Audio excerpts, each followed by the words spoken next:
지금까지 인류는 어려운 문제들을 하나씩 극복해 왔다라고 하면서 평가를 하며, 이제는 인류가 또 다른 것에 도전을 하고 있는데, 바로 불멸, 신성, 행복이라는 가치에 도전하고 있다는 겁니다.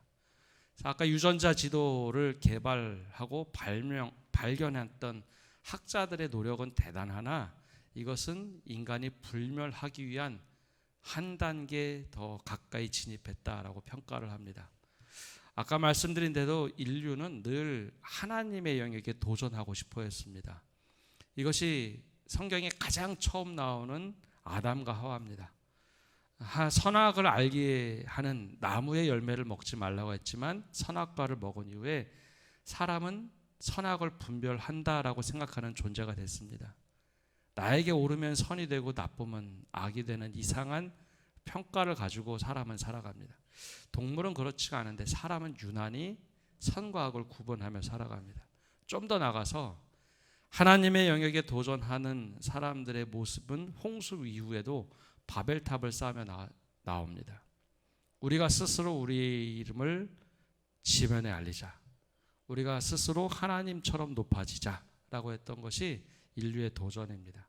근데 이것이 그냥 여기서만 끝난 것이 아니라 계속해서 이러한 시대의 흐름을 가지고 우리는 살아갑니다.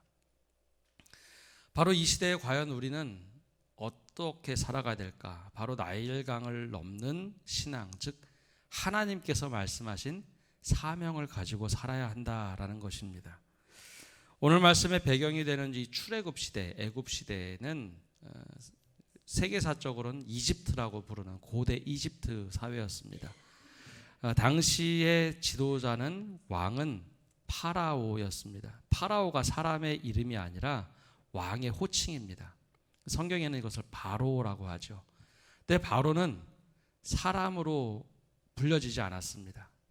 호루스 신이라는 이집트, 애굽의 고유 신화에 나오는 신이 있는데요, 그 신이 현현했다. 즉 하늘에서 신이 있어야 되는데 이 땅에 내려와서 그 광활한 대지의, 즉 애굽을 다스리는 존재, 그가 바로 왕이었습니다.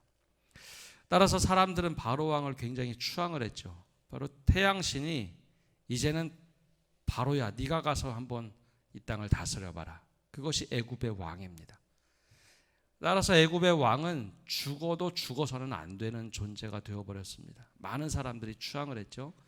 나중에 그 출애굽 시대에 보면 10가지 재앙이 나오죠. 피, 개구리, 이, 파리, 그 10가지 재앙은 우리 눈에는 그냥 동물의 재앙, 곤충 같은 것의 재앙이라고 생각하지만, 그 나름대로의 다 신의 이름이 있습니다.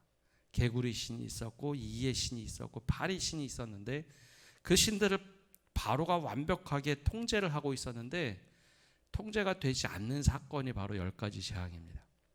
바로는 평생 이 세계를 구축하며 살아가다가 죽어서도 이 땅을 지배해야겠다, 그러한 마음을 가지고 만든 것이 피라밋이라는 무덤입니다. 그래서 피라밋은 세계 7대 불가사의 중에 하나죠.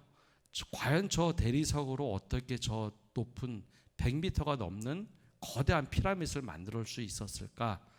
근데 저것이 그냥 피라밋 건축 구조물이 아니라 실제로는 무덤입니다.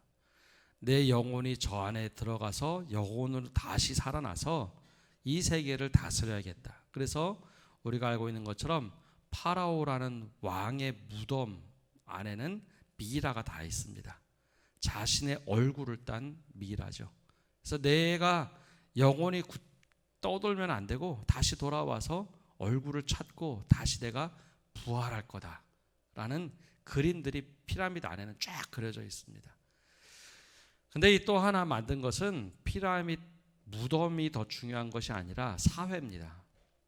최초의 피라미드 사회를 만들었던 것이 애굽입니다. 애굽에서 만들었던 것은 왕이 가장 위에 있고 관리 서기가 있고 상인, 농공인, 자유인들이 있었고 제일 마지막에 노예가 있는데 바로 히브리인들이 저 노예가 되었습니다. 절대로 바로는 히브리인들, 즉 이스라엘 사람들을 향해서 내 백성이라고 하지 않습니다. 내 종, 내 노예지 이스라엘을 향해서 내 백성이라고 말하지 않고 지배구조를 만듭니다. 근데 이것이 뭐가 문제인가 하면 하나님은 이런 지배구조를 만들지 않았지만 사람은 하나님의 자리에 올라가서 누구를 지배하고 통제할 수 있는 존재가 되더라라는 것이죠. 저 안에서 400년 동안 종살이를 하다 보니 사람들이 점차, 특별히 히브리인들이 하나님을 잊기 시작합니다.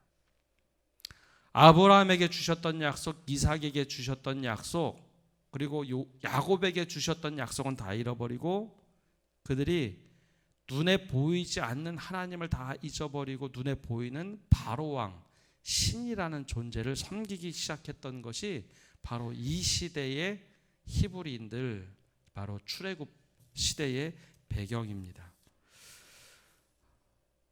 그럼 어떻게 해야 될까요? 이 사람들이 하나님께 탄원을 합니다. 너무 힘들다. 하나님께 부르짖기보다는 하소연이었습니다. 너무 힘들다. 저런 피라미드를 만들어야 했고 스핑크스를 만들어야 했고 저 500km 떨어진 아래쪽에 가면 왕들의 무덤이라는 곳이 있는데 그런 모든 건축물을 바로 이 히브리인들이 했다라고 봅니다. 너무 고된 노역이었죠. 그때 하나님께서 미리 준비시켰던 한 사람이 바로 모세입니다. 80년 전부터 그가 태어날 때부터 히브리인으로 태어났지만 그가 바로 왕실에 들어가 공주의 아들로 자라게 됩니다. 지도력을 배웠고 군사력을 배웠고 통치력을 배우기 시작합니다. 그리고 40세가 되던 어느 해에 자신의 혈기를 이기지 못했을 때 하나님은 그를 광야로 내보내셔서 유목민 생활을 하게 합니다.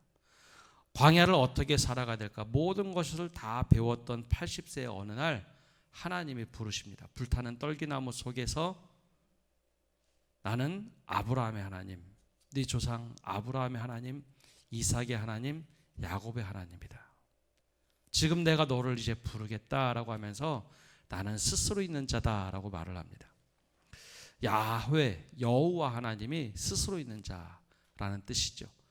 근데 이것이 왜 중요한가 하면 바로는 백성들이 있어야 왕이 됩니다. 근데 하나님은 내가 스스로 있는 자고 내가 너희를 내 백성으로 삼겠다라고 하면서 인격적으로 모세에게 다가오셔서 이제는 내 백성을 불러내라. 내가 모세 내 이름을 건져냈다라고 이름 진 것처럼 내 백성도 이제는 건져내라 라고 하면서 사명을 주십니다. 모세가 그 사명을 처음에 받아들였을 때는 거절을 합니다. 나는 입이 어눌하고 아무것도 할 줄 모릅니다. 광야에서 그냥 유목민 하던 촌사람입니다. 거절을 하죠. 하나님께서는 여러 번 제안하시면서 나중엔 불같이 화를 내시고 그를 지도자로 삼으셨습니다. 그때 출애굽 5장에 보면 그 사명에 따라 이제 모세가 이렇게 출발을 합니다. 우리 출애굽 5장 1절과 2절 말씀 같이 한번 읽어보겠습니다.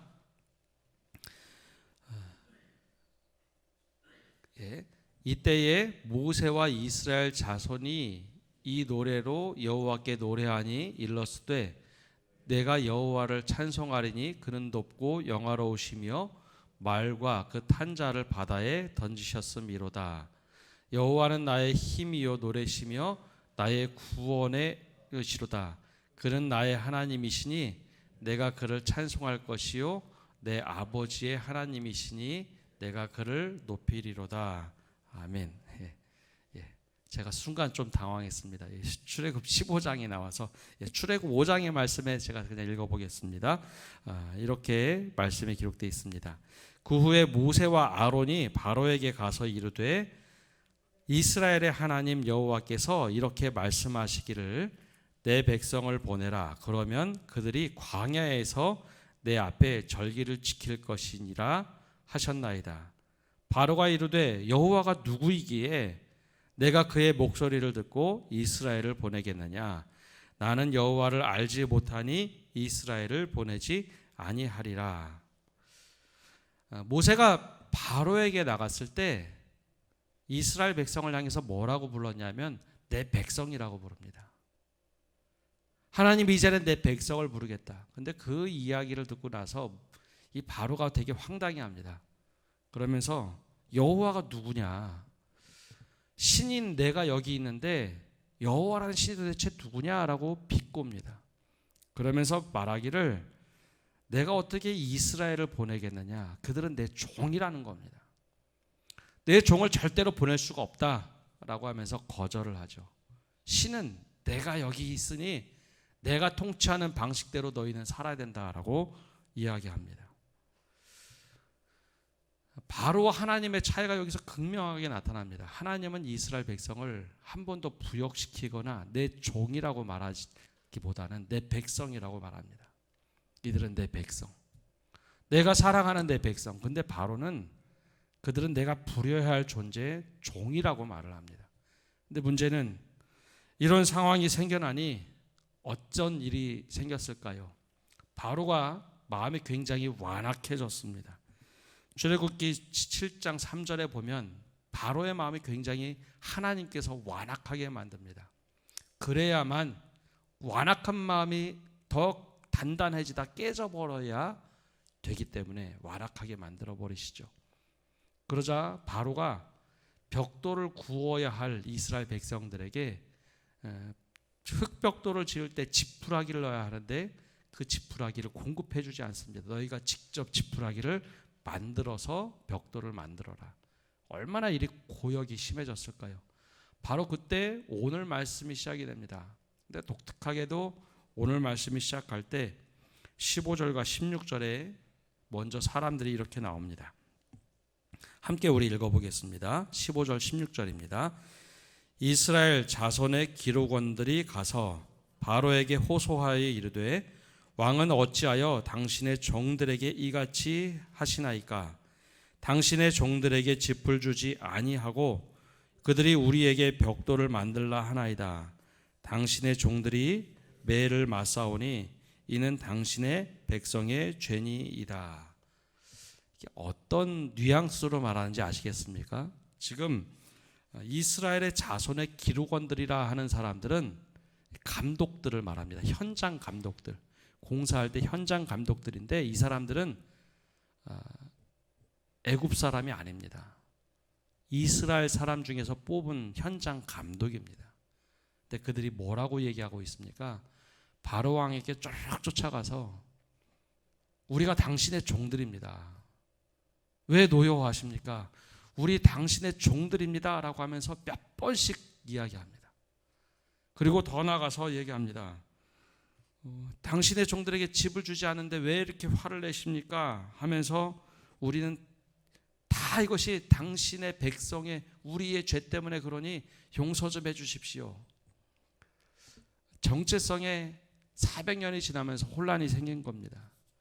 하나님은 너희는 내 백성이라고 계속해서 말씀하시는데 이 중간 지도자들은 그렇게 생각하지 않습니다. 우리는 당신의 종이고 당신의 백성이고 이 모든 거 다 우리가 잘못해서 생긴 일이니 우리에게 죄를 좀 걷어가 주십시오. 참 비극 아닙니까? 하나님께서 세운 사람들인데 더 이상 하나님이 세운 사람들이 아니라 바로의 종이고 바로의 백성으로 전락해 버렸습니다. 이것이 그들의 삶의 모습입니다. 하나님께서는 굉장히 이 모습을 안타깝게 생각하셨습니다. 내 백성을 해방시키기 위해서 모세를 보냈는데 그들의 정체성은 하나님의 자녀가 아니라 바로의 종이고 바로의 백성이라고 생각을 합니다. 우리의 모습은 좀 어떨까요?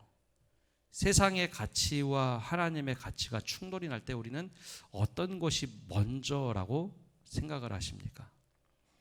400년 동안 몸속에 깊이 배어있던 그들의 생활과 습관과 태도는 바로의 종이 더 편했던 겁니다.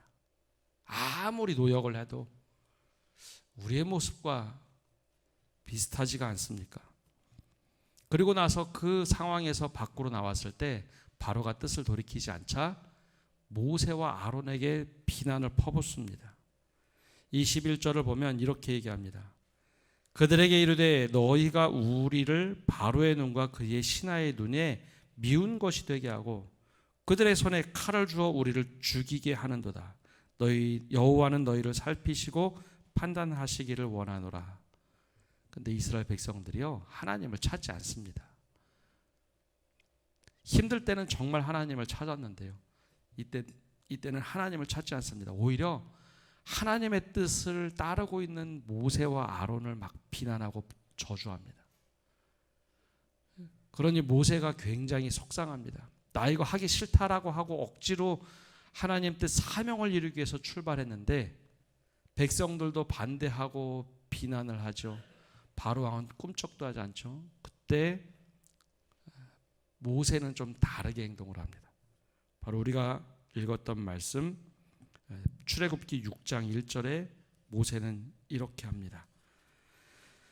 22절을 먼저 보겠습니다. 22절에 모세가 여호와께 돌아와 아뢰되 주여 어찌하여 이 백성이 학대를 당하게 하셨나이까? 어찌하여 나를 보내셨나이까? 왜 여기서 주여라고 할까요? 이 주여라는 표현은 이스라엘 백성과 다른 표현입니다. 이스라엘 백성은 주님을 누구라고 불렀을까요? 바로라고 불렀습니다. 우리의 주인은 바로입니다. 근데 모세가 너무 속상해서 제일 먼저 하나님께 기도하면서 부르짖었던 것은 하나님이 우리 주인이십니다. 하나님만이 내 주인이십니다.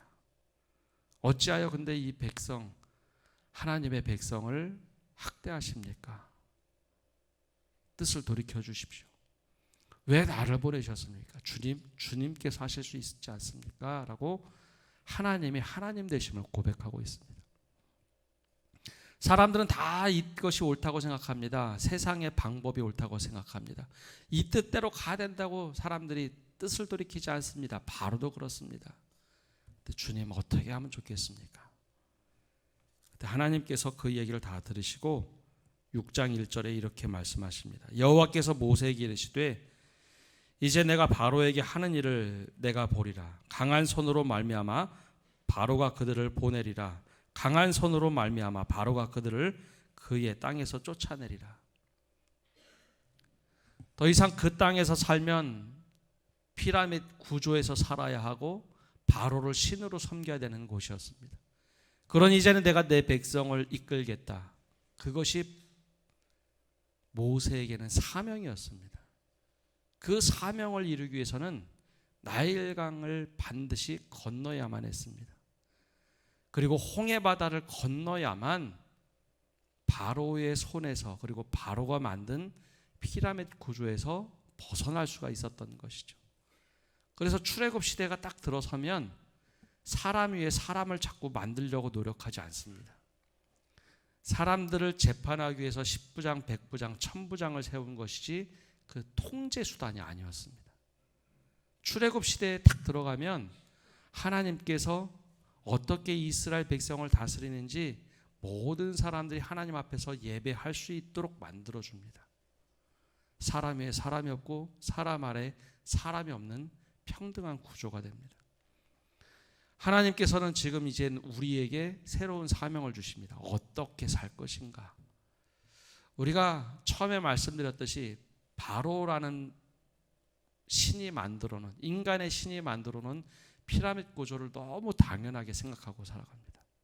무엇인가 조금 가지고 있으면 누구를 지배하고 싶고 통제하고 싶고 하나님처럼 군림하고 싶은 것이 우리가 배워온 습성들입니다. 근데 하나님께서는 그것을 원하지 않으시고 하나님께서 나의 주인이 되시고 하나님 안에서 우리가 모두가 동등된 사람으로 살아가기를 원하십니다.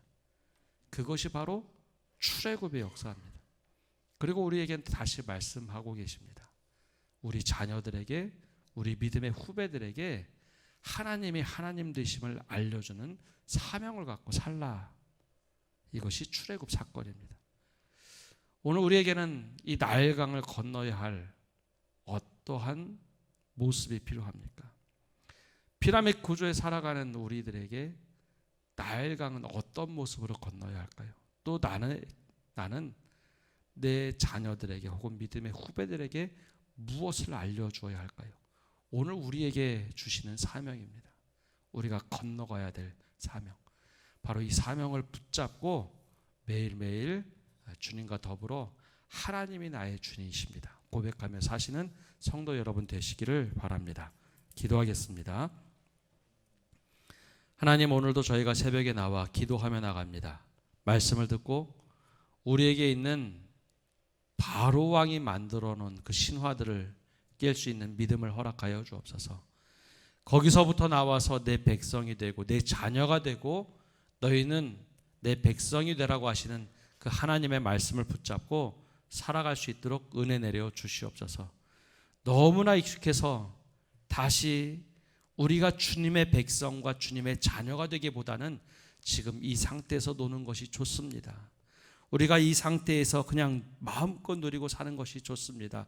생각할 때 다시 한번 하나님이 나의 하나님이 되시고 그 나일강을 건너 하나님이 원하시는 그 삶으로 살아갈 수 있도록 우리에게 힘을 주시고 사명을 주시옵소서. 그리고 우리 자녀들에게도 하나님이 나의 하나님이 되심을 증거하며 알려줄 수 있는 그 사명을 가지고 살게 하여 주옵소서. 믿음의 후배들에게 그 사명을 증거할 수 있는 저희 한 사람 한 사람 되도록 축복하여 주시옵소서. 이제는 예수 그리스도의 은혜와 아버지 하나님의 크신 사랑과 성령님의 교통하심과 위로하심이 오늘 말씀을 듣고 주님 나의 하나님이 되어 주십시오. 내가 건너야 할 나일강은 어떤 곳입니까? 바로 그 다짐을 하며 살아가기를 결단하는 모든 성도들 위해 온라인으로 참여하는 믿음의 권속들 위해 그리고 온 세계 위해 이제로부터 영원까지 함께 하시기를 간절히 축원하옵나이다. 아멘.